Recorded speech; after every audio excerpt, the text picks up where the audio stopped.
Now we can do the loving kindness meditation.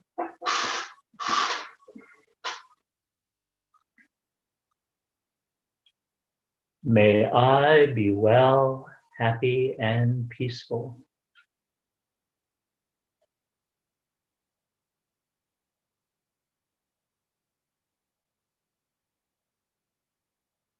May I be free from fear, conflict, and delusion.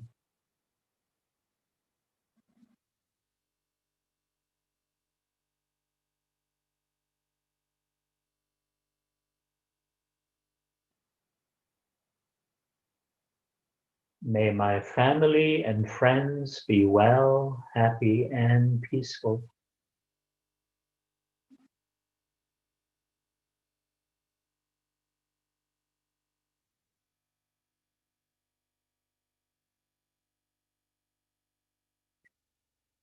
May they be free from fear, conflict, and delusion.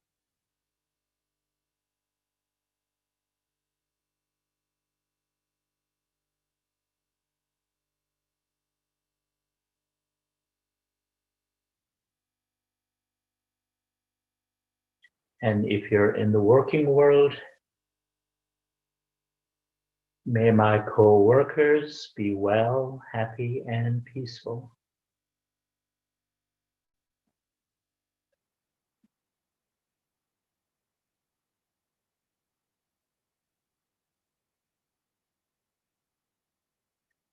May they be free from fear, conflict, and delusion.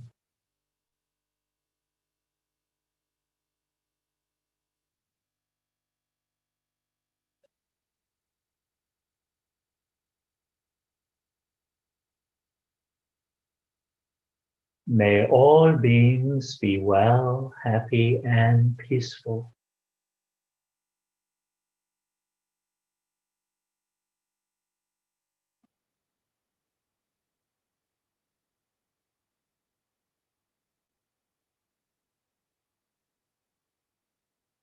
May all beings be free from fear, conflict, and delusion.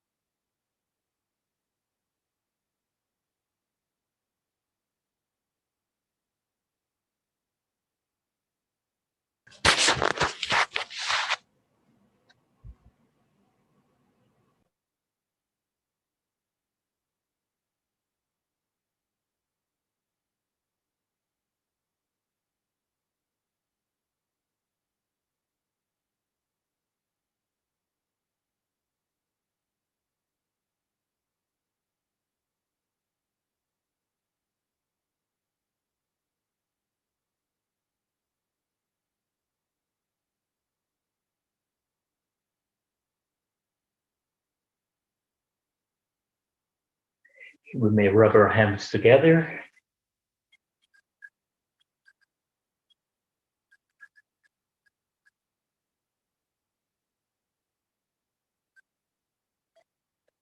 And then just gently massage the face.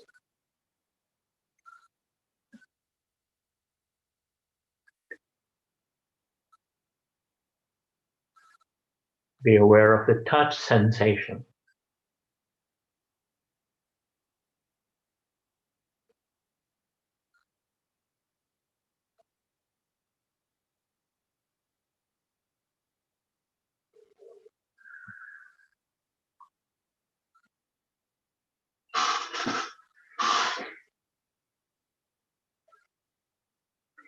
We mentioned before that we believe that a self exists. You know, I exist, me. My name is so and so. And we believe that other selves exist. Other self exists and other selves pass away. But when we investigate, we begin to see that what we call a self, this I, It's really a process of body and mind.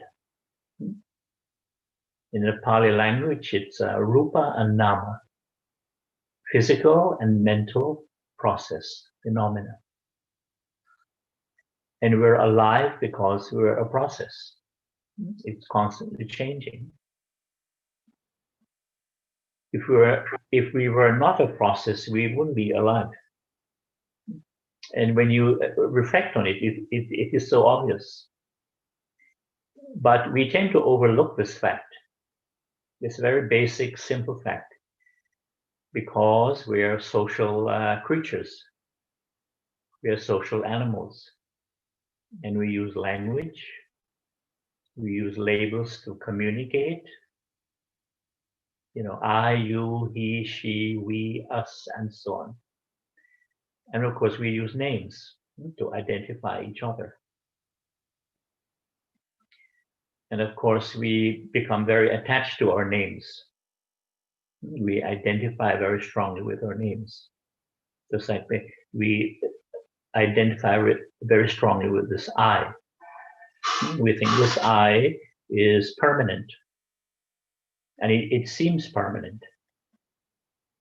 Because when we're speaking, we're always using this label I all the time.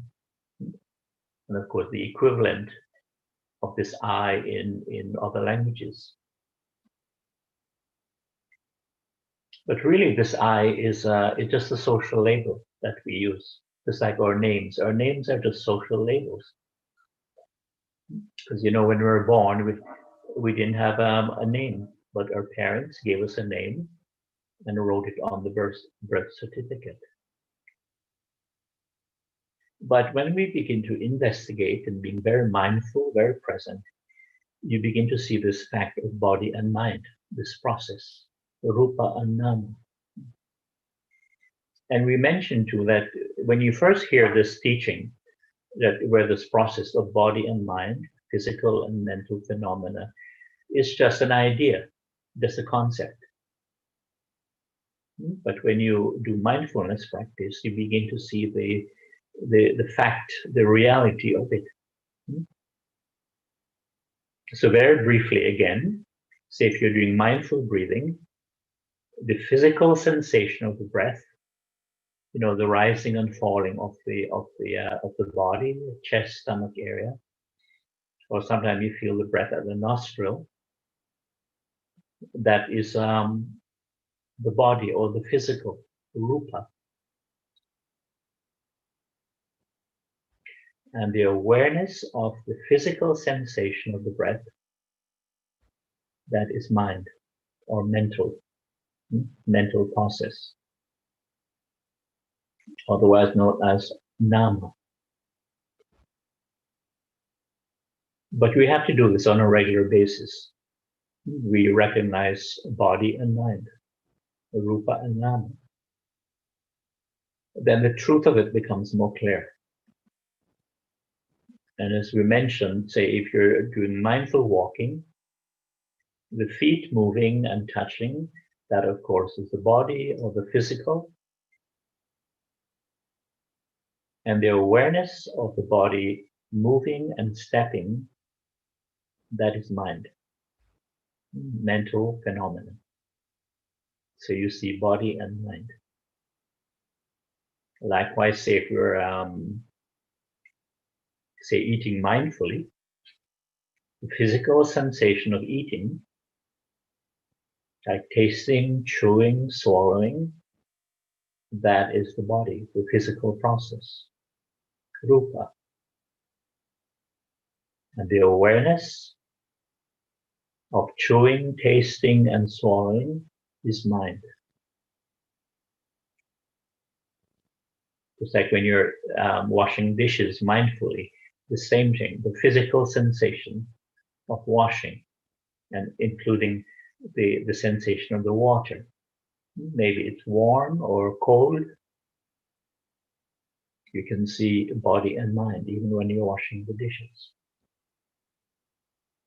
And when you're being very mindful, anything you do, you can actually recognize this rupa and nama.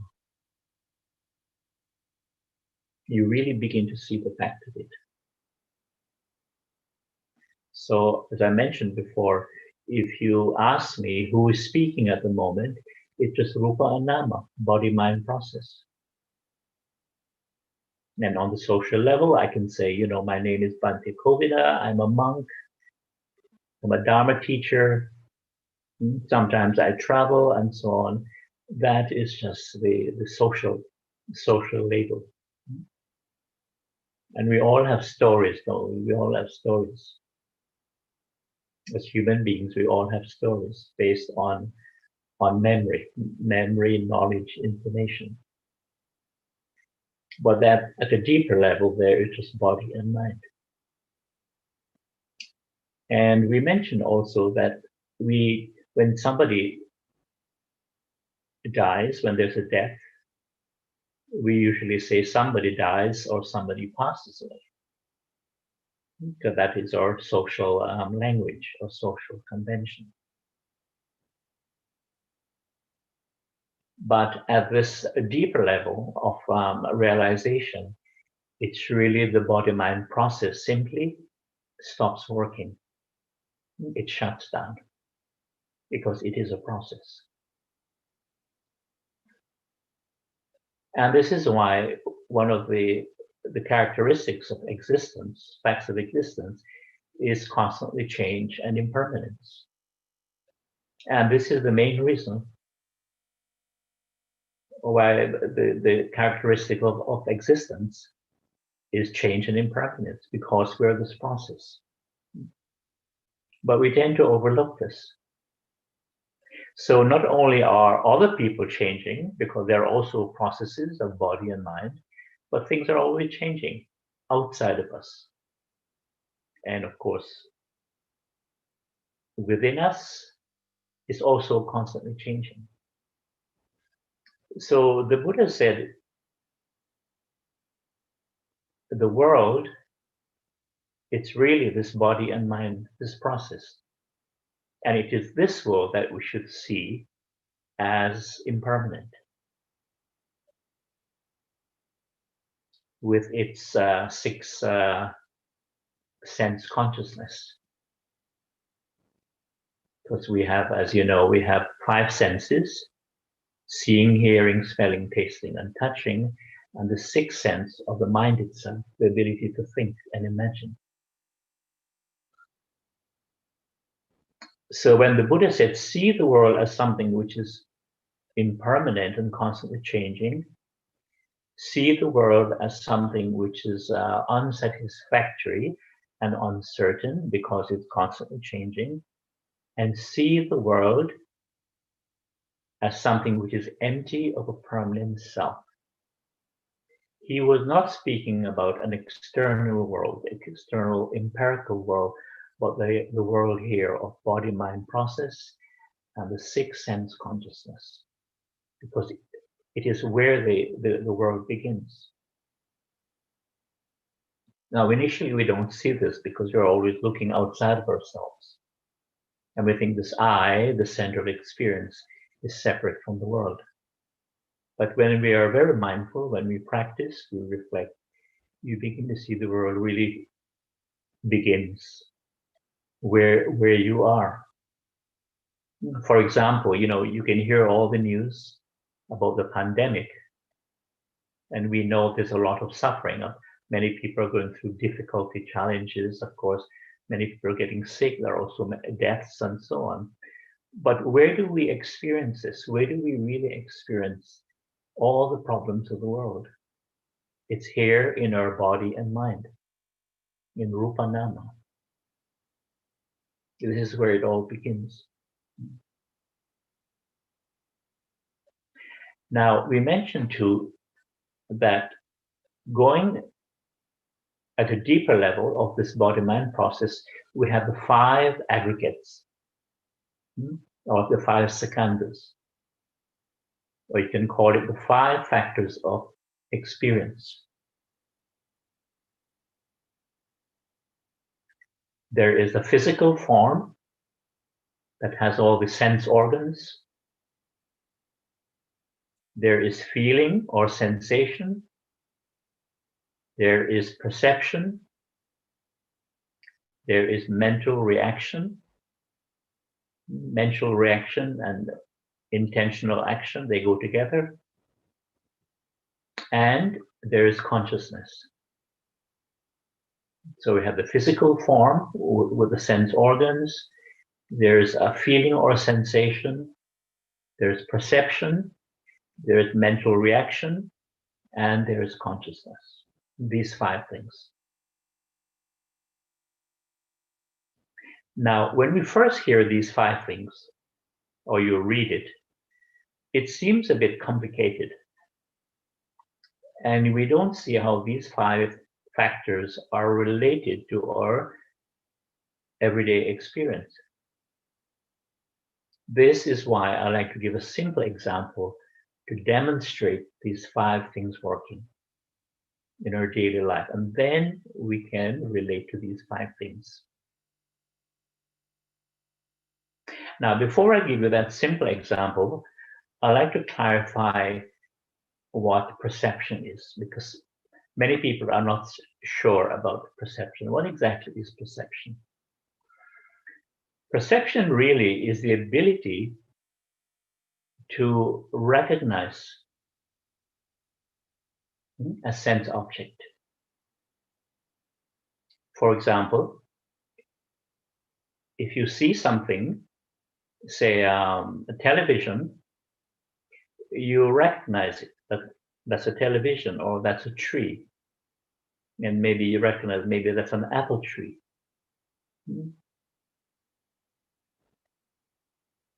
Now, how are you able to recognize that? It's because of memory from previous experience. Another good example, say if you're listening to the radio and you hear a song, and you happen to recognize the song, and maybe you recognize also the singer, the artist. So that's perception at work. Not only are you hearing the song, but you're able to recognize the song, and maybe you recognize the singer. Now, if you don't recognize the song, then you just don't recognize it. But perception is what gives us the ability to recognize something. Just like when you smell something, you can recognize it. And of course, certain smells, you know instantly what they are. Like say the smell of frying garlic. So a very unique smell. Or the smell of incense. And of course, if you're in Southeast Asia, the smell of durian is very unique. The moment you smell durian, you know exactly what it is. That's the power of perception. So in other words, perception is related to memory. We're able to recognize a sense object because of previous experience. Very simple. And also consciousness, because these days on YouTube, there's so many philosophers and scientists are talking about consciousness. But I see that many of them have very limited understanding of consciousness. They just see consciousness as just being aware of something. And because they're Westerners, they tend to over-intellectualize consciousness. And they get into so many abstractions. And believe me, I've listened to a lot of these people, these scientists and philosophers speak about consciousness. And after a while, I just stopped listening because it's too intellectual. But the Buddha's understanding was so simple, so clear. Consciousness is related to the senses. And because we're experiencing different sense experiences, consciousness is also changing. This is very important. So consciousness is not some permanent, fixed mental state. It's always changing, depending on what we're experiencing. For example, say if you had some dinner or a snack before this meeting, a part of consciousness was tasting and smelling. Of course, you're seeing, maybe you're hearing something. If you had music on or the radio on, and of course, you could feel your body touching your seat. So at this moment, there's no eating and drinking, so there's no tasting or smelling. So what do we have in consciousness at the moment? There's seeing, hearing, and you can feel your body sitting. Okay? Now close your eyes for a moment. There is no seeing consciousness, but there's still hearing and feeling, touch. You can feel your body sitting, touch sensation. And maybe you can hear something. Of course, yes, you're hearing. Now open your eyes and you see seeing consciousness arises again because your eyes are open. So now you're back to seeing, hearing, and touching. That is the nature of consciousness. It's always changing depending on our sense experience. And say later on, say after this meeting is finished, maybe you might decide to have a snack or something. Then if you have a snack or a drink, then tasting and maybe smelling consciousness will arise again.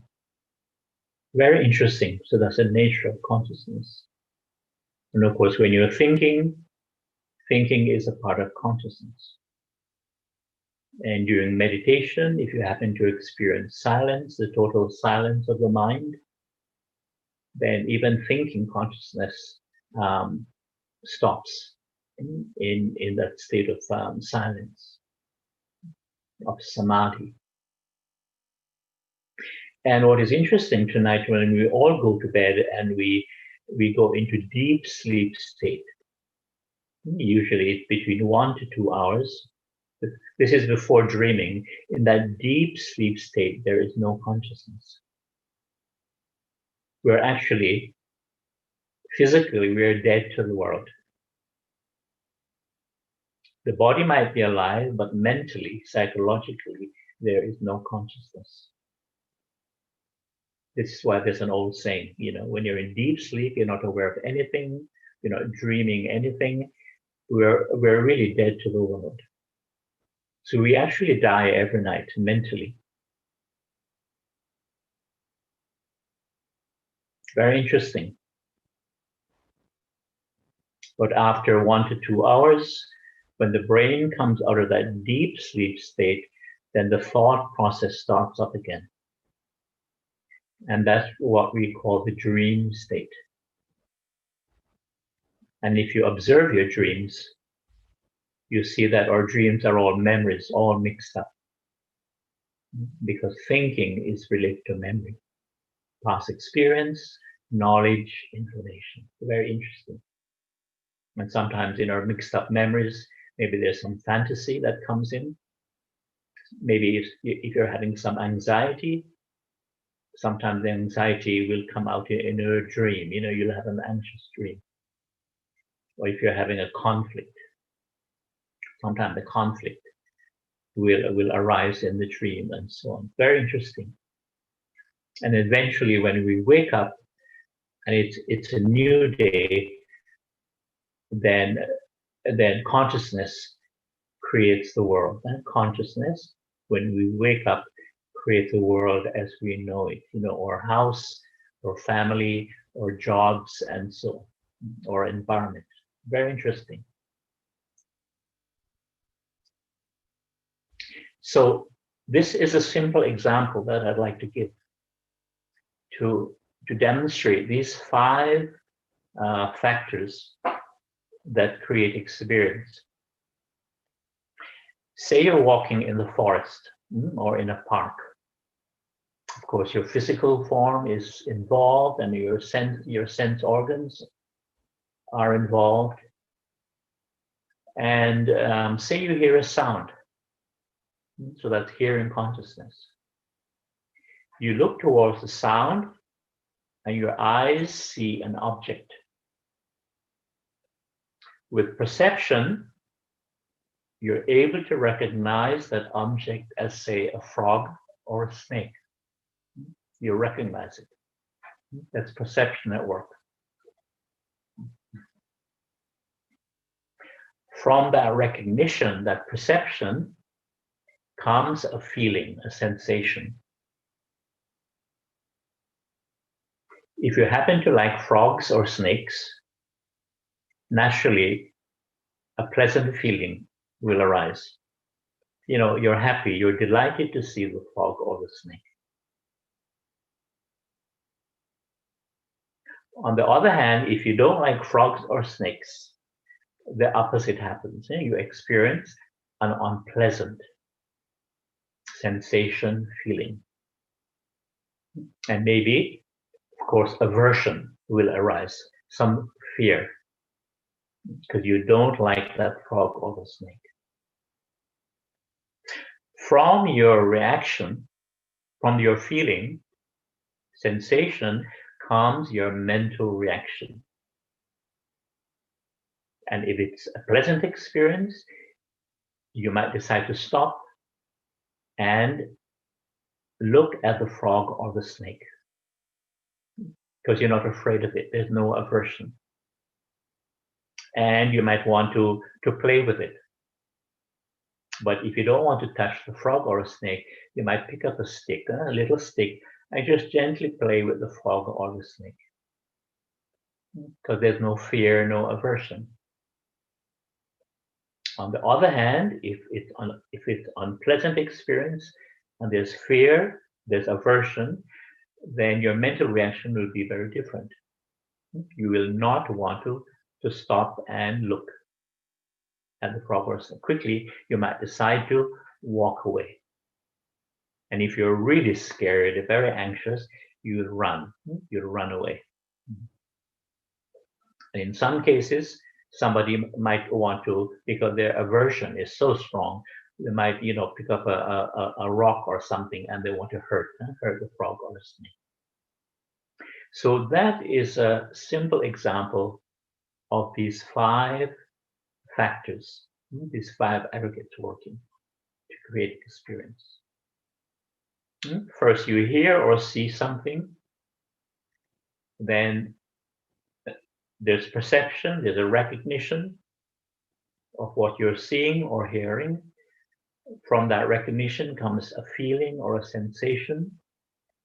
If it happens to be pleasant, you might want to investigate it. If it's unpleasant, you might want to leave that area as quick as possible. And one way of experimenting with this is, say, the next time you go shopping,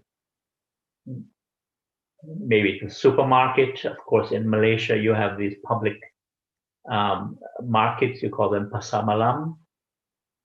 But these days with the pandemic, I think the night markets, maybe they have closed or maybe they're very limited. But the next time you go shopping, you can actually observe the 5 things working. But the important thing is to be very calm, do some practice before you go shopping.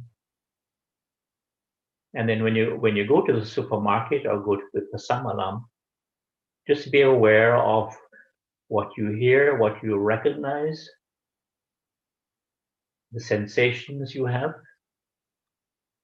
When you see people or see all the food items, and then your mental reaction would be your decision to buy something, and of course how much you will buy, like this. Very interesting. And what the Dharma is teaching us is that these 5 things are working all the time and they are constantly changing. They are impermanent. And there's no permanent I, there's no permanent self. that is involved in these 5 factors of experience. They just happen. They're automatic. So in other words, these 5 aggregates or factors of experience, they are interdependent, interconnected. They work together. And I like to say this because a very common mistake that many people have is to say that when we die, consciousness continues after death. It takes rebirth or it reincarnates into a new body. And this is a very common mistake because consciousness cannot be separated from the other 4 factors. They're interdependent, interconnected. And of course, consciousness is a part of the body-mind process. So at death, when the body-mind process shuts down, when it stops working, naturally, consciousness stops working. Just like when we fall asleep and we're in deep sleep state, there is no consciousness. But I can understand people want to believe in an afterlife, that the I continues somehow. That is because of the fear of the unknown. And we had mentioned before that thinking, because thinking is always based on that which we know, memory, knowledge, information, it cannot relate to the unknown. And this is why death is such a great unknown, such a great mystery. And thinking cannot relate to the unknown, just like a fish cannot relate to the experience of riding a bicycle, or driving a car, or using the internet. A fish cannot relate to those experiences. Likewise, our thinking mind, which is the I, which carries the I from past to future, it cannot relate to the unknown. So naturally, there's fear of the unknown. And this is why, for centuries and centuries and centuries, humans have created so many different beliefs in an afterlife. But I will continue somehow. Because it's very comforting, isn't it? It's very comforting. Although it's only a belief, but it's comforting. But when we really practice and we understand this, and we experience the silence of the mind, then we realize that silence, that samadhi, or jhana, it's called jhana sometimes, that silence of the mind is the unknown. Meaning the absence of thinking, absence of thought. And so we experience the unknown as something very peaceful, and it is timeless. Because in silence, there is no time, no past, no future.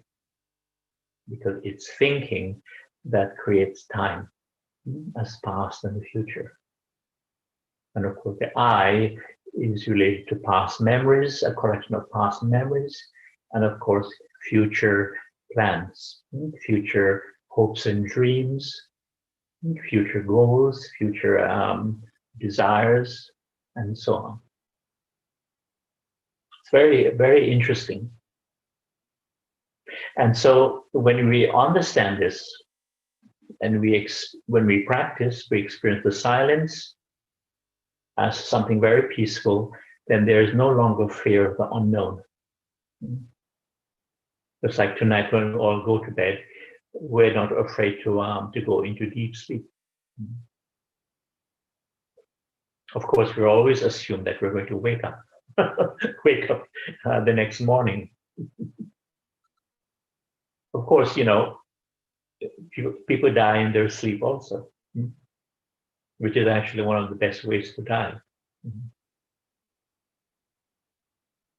And so when we go a bit deeper, then the 5 aggregates or the 5 factors of experience, we have the 32 parts of the body. I don't have a list, but if you're interested, you can always find it somewhere. I'm sure it's on the internet, the 32 parts of the body, or you can find it in some Dharma book.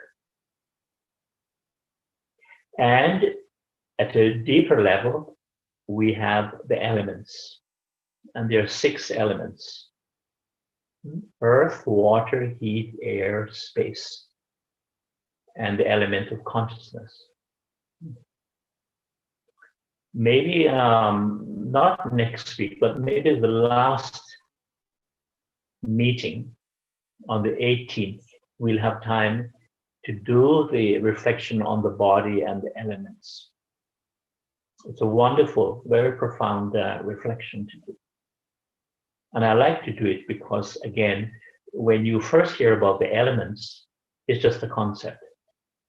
Just like when we first hear that we're actually, this process of body and mind, initially it's just a concept. But with practice, with recognition, then it becomes a reality. And as we mentioned before, the elements, when the body-mind process dies, or when it shuts down, the elements actually go back to nature. They go back to nature. So if you really want to know what continues after death, it's the elements, all going back to nature.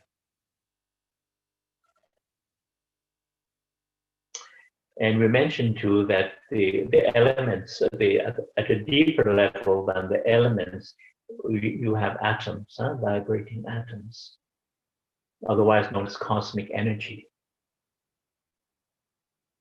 And you may remember the first law of science, that energy cannot be created or destroyed.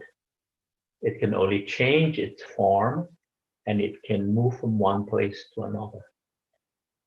So on that very deep, profound level of reflection, contemplation, one is able to go beyond the idea of birth and death. On that level of just energy, because everything is energy. Everything is atoms, composed of atoms. And that's why it's called, often referred to as cosmic energy. And we mentioned to the last time, so this was 2 weeks ago, we mentioned that the elements, the atoms in our bodies, they have been recycled many, many, many times. And of course, every day we take in, new atoms and we expel atoms. But the atoms that are in our bodies at this very moment, they have been recycled many, many, many times. They have been in other life forms. They've been in plant, mineral, of course, rock, other life forms. And we mentioned too, because the body is 70% water, many of these atoms that are in our bodies were once in the sky as water vapor, in rain, in clouds, and of course in snow. Fascinating. And the atoms that are in our bodies, they have been around the world many, many times. That's just the nature of energy and atoms. So this teaching is actually related to the profound teaching of non-self and emptiness. And we mentioned also that that some of the atoms that are in our bodies were once, say, in the bodies of dinosaurs. Very fascinating. And of course, in other life forms too.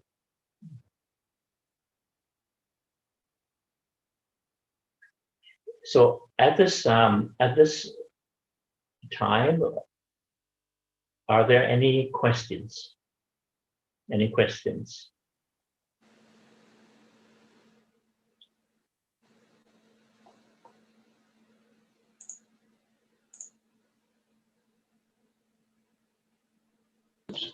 Okay. Yes, I have a question, Bhante.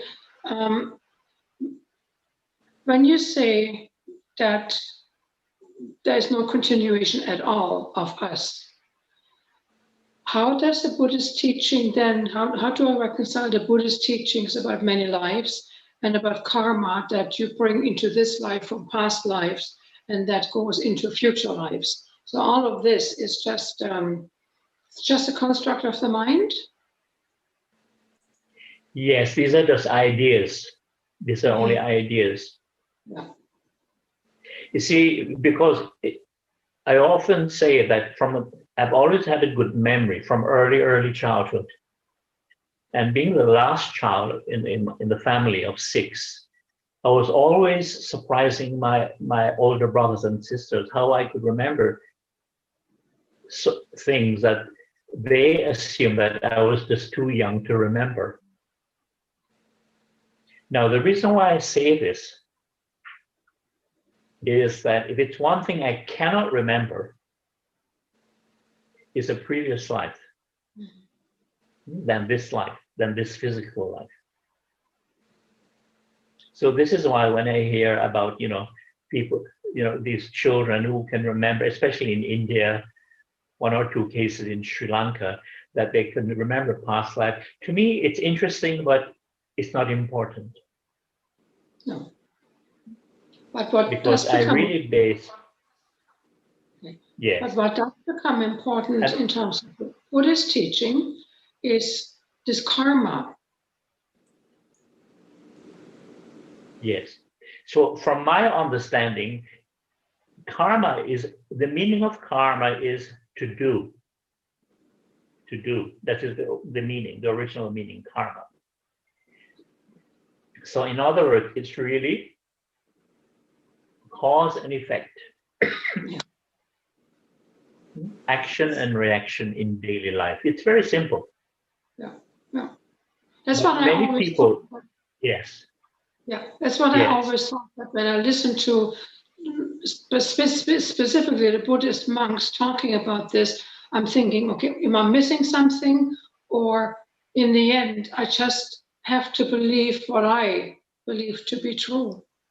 My karma is my actions of what I've done yesterday or last year that are catching up with me today. Yes, because yesterday is a past life. Right. Right? Just like 2 days ago, last week, last month, last year, these are past lives. That's right. I like that. Yeah, okay, thank you. And I think that's right, because we're this constant process of body and mind. We're constantly changing. From childhood, from very young, we have been through many lives. Because we're this process of rupa nama, this process. And I often say that if you could get all your photos from, since you're a baby, and you line them up, a baby, young child, a youngster, teenager in your 20s, 30s, 40s, if you could line up all your photos and look at them, do you look the same? Of course not, because you are constantly changing. It's so obvious when you look at photos. Thank you. But for some people, yes. Yeah, good evening, Bhante. Yes. Yeah, Yes, Brother Phil.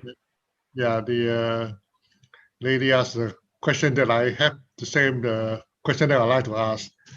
I understand that Buddha's teaching is basically for us to understand the body and mind processes so that we can eliminate dukkha. And through the understanding of 5 skandha, we get to understand anicca, dukkha, and anatta. So this is the basic. This is basic of Buddha's teaching, which is really profound and had to be experienced. Yes, right. I think I understand that. Yes. And you also mentioned. You also mentioned that consciousness is basically tied to the 5 senses that we have. When the body dies, without the sense organ, there's no consciousness.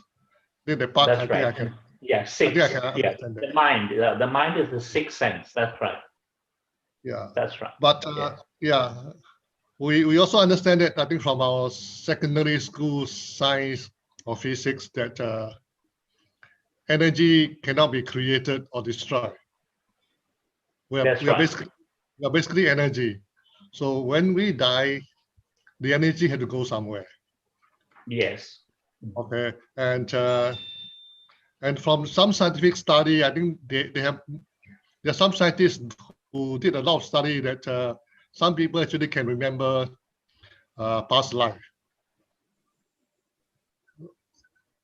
which I think may not be important from the standpoint of eliminating dukkha or unsatisfactoriness. But from the study, I think when we die, the energy probably goes somewhere. And this energy may consist of memory, which may be captured or received by the people in the future. But this may not be important, I think, from the study of dukkha and all that. No, it's not important. And also, the rare cases where certain children were able to remember something, even those memories are not permanent. Those memories are not permanent. Actually, I met somebody in Sri Lanka who became very famous as a young child when he was 5 or 6 years old. And he had 2 or 3 memories. And he attracted a lot of attention. He could chant this ancient Pali from Anuradhapura days, like this. So he got a lot of attention, but he told me one day he woke up. I think he was about 10, 11 or 12 years old. He woke up and the memories were no longer there. Yeah, I guess the only way to explain this, the only way to explain this is the consciousness or those memories can be transmitted into the future. And some people just have bad memories. But the important thing in Dharma practice, it's really to overcome dukkha, the truth of dukkha and the ending of dukkha. Yeah, that is the most important thing. Yeah. The rest I'm good to know. That's right. And the 4 foundations of mindfulness. That's the most important thing. Thank you. You're welcome. Yeah.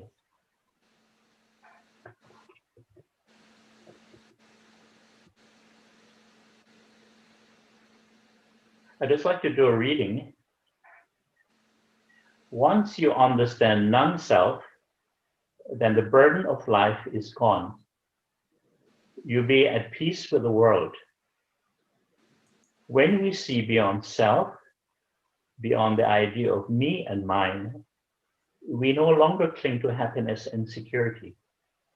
And then we can be truly happy and secure. Learn to let go without struggle. Simply let go. To be just as you are. No holding on, no grasping, no clinging. Just be light, innocent, happy and free. Know your own body, heart and mind. Be content with little. Don't be too attached to what you hear or read, including ideas and opinions. And don't hold on to emotions. Let it all go using mindfulness. When happiness arises, don't be overjoyed and don't get carried away, because even a happy feeling is impermanent, anicca. When suffer comes, sadness, depression, prostration, loneliness, etc., don't despair. Don't lose yourself in it, because they are also impermanent, temporary mental states. See that they have the same value, happiness and unhappiness. When suffering arises, understand that there's really no one to accept it. It's only a part of the process. If you think suffering is yours, happiness is yours, you will not be able to find peace and joy.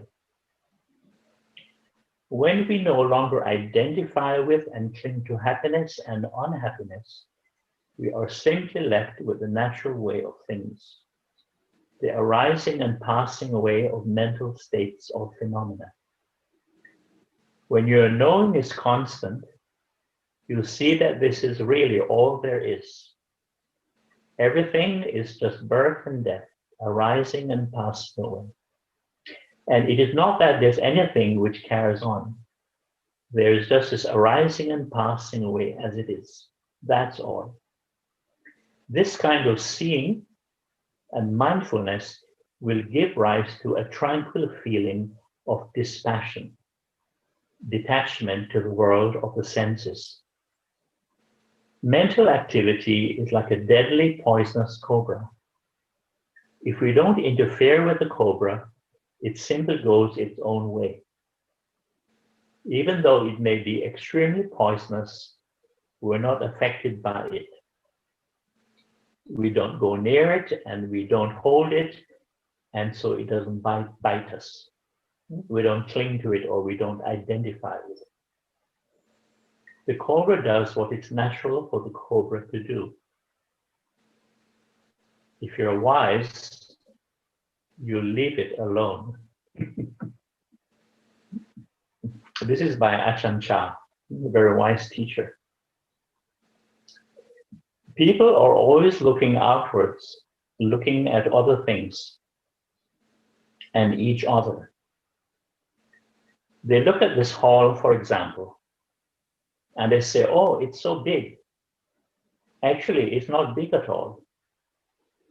Whether the hall or room seems big depends on your perception of it. In fact, this hall is just the size it is, neither big nor small. But people run after their perceptions and feelings all the time. They are so busy looking around and having opinions about what they see, hear, taste, smell, and touch that they had no time to look at themselves. We get carried away with our restless minds and chase our thoughts and ideas, or feelings, emotions, and moods. We get caught by them, and so we create a lot of problems for ourselves. Some people get totally carried away and do crazy, irrational things. We're often victims of our own mental, emotional states because we don't know how to watch our minds with awareness, mindfulness, and wisdom, and let these mental states go. So this is a reading by Ajahn Chah, very wise teacher.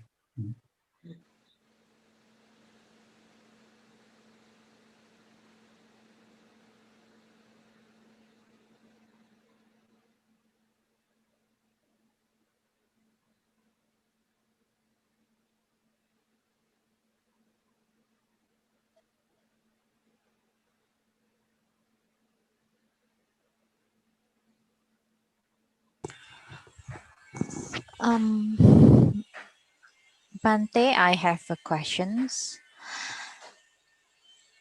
This is Bi Cheng. Yes, is it Jenny?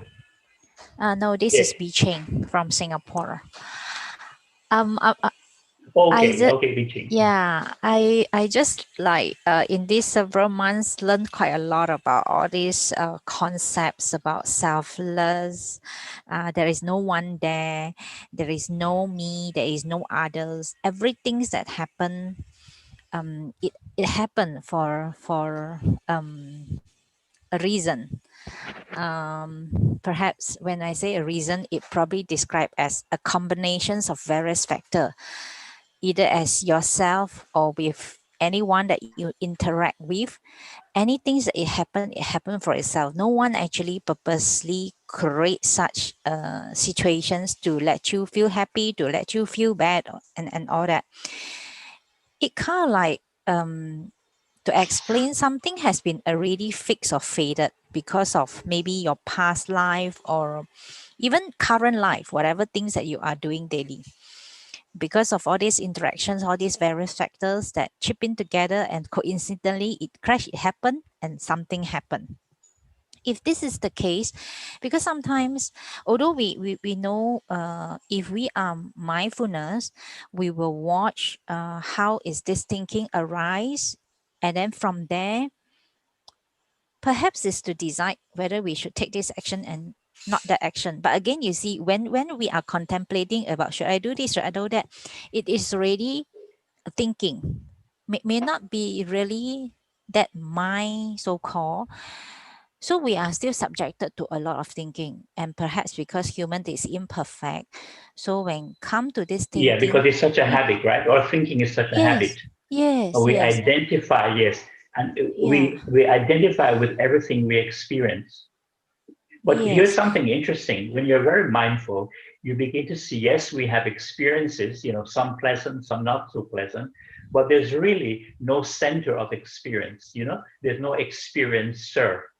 Do you understand? There's only yeah, experience yeah. just So happening, because of the experience, seeing, yeah, yeah, because yeah, of the experience, no matter what, because we are human, we were still subjected to make a decisions, make a choice. And these choices, sure, of course. because we are not 100% mindfulness or 100% able to control our whatever the percept or whatever distractions or attraction. So sometimes we may choose to do something that we know is not 100% right, no 100% wrong, but we have make that decision, we make that choice. Because it encompasses some of the bad element, perhaps to other, maybe people don't feel good and all that. So how do we free off of that thinking of, am I do something wrong and am I creating karma again, and then in future or in the next moment I probably have to have that effects again, another effects, don't know what is that, but perhaps bad will probably pay with the bad, good probably pay with the good. So my ultimate Right. question is, if it is so uncontrollable and it's not something that you can determine, but rather things happen because of the crashing or coincidence of various elements that causing something to happen. If this is the case, is that means anything, whatever decisions that we have made in the past, whatever things that we have encountered in the past, we actually do not need to blame ourselves or thinking that, yeah, I No, have made something no, wrong. no, that's right. And sometimes, sometimes we make a good choice, sometimes we make a bad choice. But the important thing is to learn from your experience. Learn from your experience. Because, I've traveled, I started traveling, many years ago. And of course, when you travel, you always have to, make choices. Sometimes they're good choices and sometimes they're not so good. But you learn how to learn from your mistake, and you use your common sense. You learn from your experiences. Mhm. And of course, you learn from your mistakes. But when we make mistakes, we have to forgive ourselves because we're human. We're not perfect. But the important thing is to forgive ourselves for being human, and we learn from our mistakes. So you have more confidence, as you go along, you become more confident. But don't worry about, oh, am I creating bad karma and feeling guilty, etc., etc. Yeah. Mm.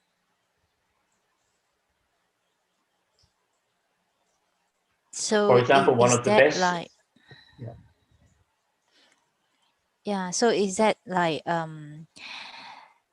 because we are imperfect, so we are bound to do something not right, so that is okay, but we probably should, we are training ourselves with the mindfulness is to at least not to be perfect, but do the bad lesser.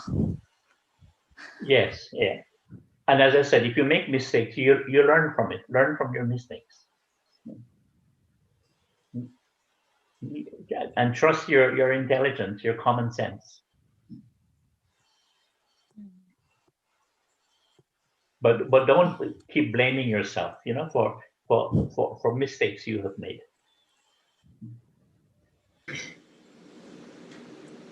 Yeah, because you see, if we believe that every decisions that we make or every choice points that we have take, it is actually going through a very thorough thinking process, it's kind of like you do something purposely. But sometimes, even though you do think, it also don't really like you do it purposely, because there are certain elements that probably at that moment you can't overcome or control, because you perhaps you have not gained that wisdom, or enough things to self-control, and you have made that. Yes, and sometimes we're too anxious. Sometimes Yeah. we're too anxious. That's right. Sometimes we're too anxious. And including the reaction, one, how to react a certain situation. It is also like memory per se. If we are already tuned to it, be either it be a current life or past life. Like for example, you see this thing, you will feel like, you will feel dislike.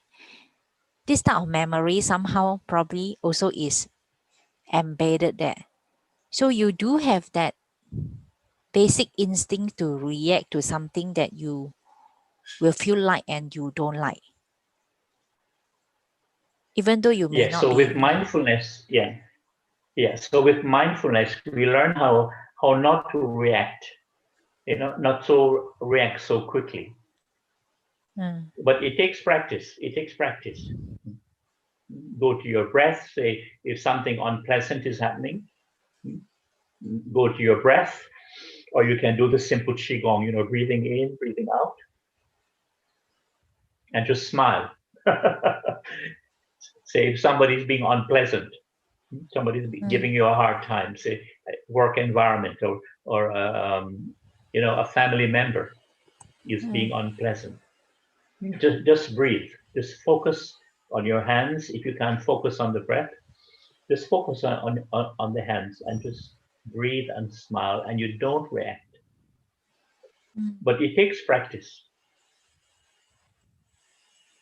because you see that when you don't react, you can stay calm. You can stay calm, and you can stay. Actually, this is so much easier when we do this to someone that we don't really care that much. But if it is to someone that you just care too much or love too much, then it become like, yeah, Yes, because of take the attachment. extra energy to let it go. Yeah, because of the emotional attachment. The emotional Yeah. attachment is there. Mhm. And especially we believe And this that is why the metta, this is why the meaning, practice of metta is so important, the loving kindness. Sending metta to yourself, and also sending metta to somebody, with whom you're having some conflict or something. Yeah. Okay. Yeah, thank you. You're welcome.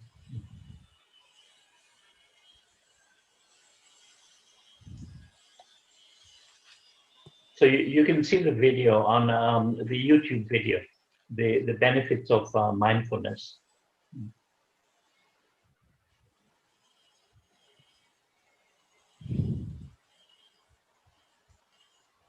And also the other one, it was also YouTube, Bhante Kovida, and Understanding the Nature of Fear. I mean, it's a good one to listen to, Nature of Fear, because we can all relate to fear. We can all relate to fear, on all the different types of fears we have. And most of them are based on social conditioning. When we were growing up, from a young age, there are so many different fears and anxieties.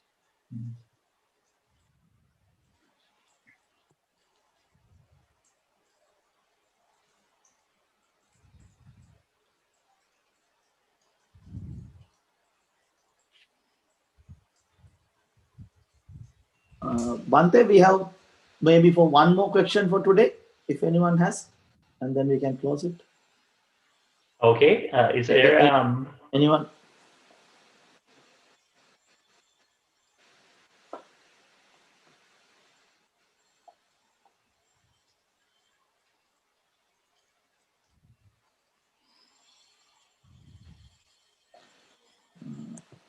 Any other questions? The last question for today.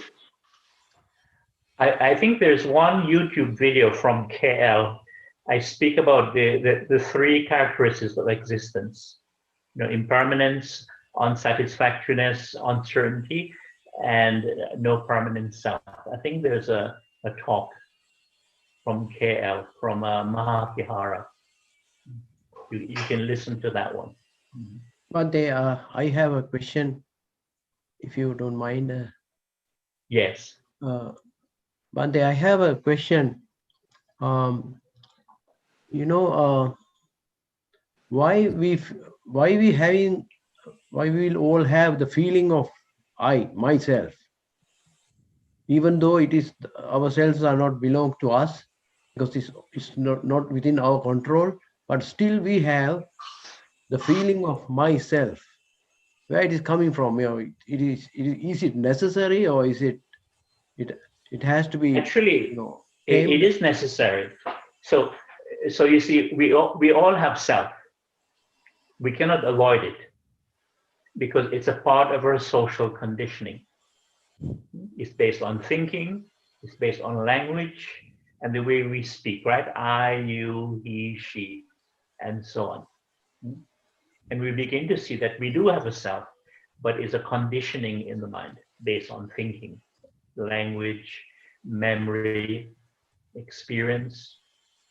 And we mentioned that who we are as a person, or a conditioned self, which we all have, it's really a collection of memories, all memories.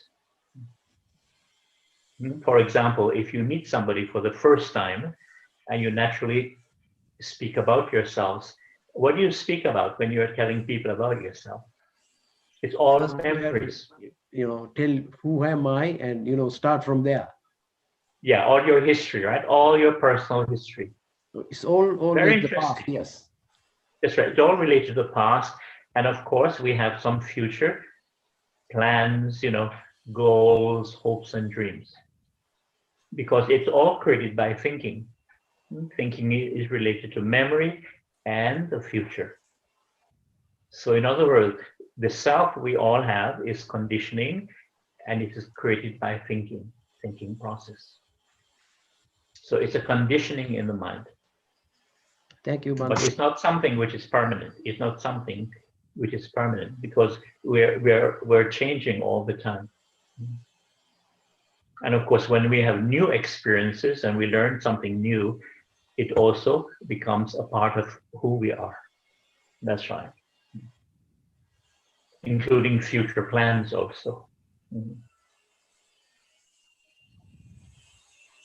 And this is why during the pandemic, many people have found it so frustrating, so challenging, because most people had all these plans, about the future, and suddenly all these plans have to be on hold, right?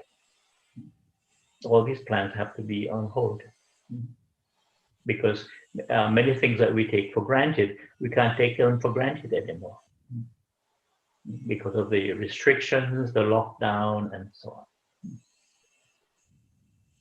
And that's why there are so many people who protested from the early stage. They just protested so strongly because they couldn't accept. That this was happening. It was such a drastic change. Yeah. So we do have a sense of self, but the important thing is not to take ourselves so seriously. So it's the attachment to self, the strong attachment to self, that creates dukkha, that creates mental emotional suffering. It's kind of like we are afraid of something. Fear, worry. Behind us. That's right. Because at the root of fear it's the I, clinging to I as something permanent. That's right. But as we said, if you listen to the video, the factors of fear, there are 3 factors that connect all our mental fears. That's thinking and imagination. You know, you think a lot and you imagine things. And time, because thinking is related to time as past and future. And desire, wanting something. Some form of craving, some form of expectation. Those are the factors of fear. And at the very root, of course, is clinging to I as something permanent, something which is very separate. And one of the fears we experience in our modern time is the fear of loneliness and isolation, one of the fears we have. And that comes when we become too self-centered. We're too self-obsessed. We're mainly thinking about ourselves and, you know, what I want, my interests, my goals. Because then you're trapped in a very small space, small, narrow space in your mind. And in that space, of course, there's, you know, anxiety, insecurity, you know, craving, fear, and so on. That's right. And of course, anger. Yeah? If you're upset with somebody, you cling to that anger. Thank you, Bhante. And this is why reaching out, that's right. Yeah. Okay, so we can end this evening. So may you all be well, peaceful, and happy. Okay, Sukhi Hontu. Sukhi Hontu. Sadhu, sadhu, sadhu.